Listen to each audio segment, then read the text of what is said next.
พี่น้องเมืองสภาพลงรถได้ไปหาสำรวจไปเล่นจักสิไปเล่นยังกระดอกกระเดียไปหาสำรวจแก่นั่นมุมนี่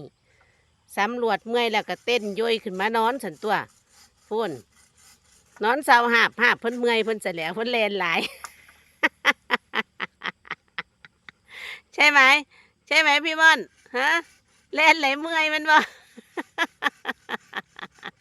จักสิสำรวจเอียงกระดอกกระเดียมาหอดนะ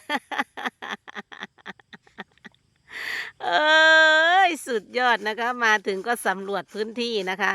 สำรวจเมื่อยก็ขึ้นมานอนนะคะ เมื่อขึ้นมานอนมึงตีหลายเสาโพดไว้นี่โพดไว้ป้านี่เห็นบ่นี่มีแตาป้าตัวนี้พุ่นเออบ่มาขึ้นตีหลายสิโพดไว้นี่อยู่บ่อยู่ป้าฮะอยู่บ่ป้าสิโพดไว้ป้าอยู่บ่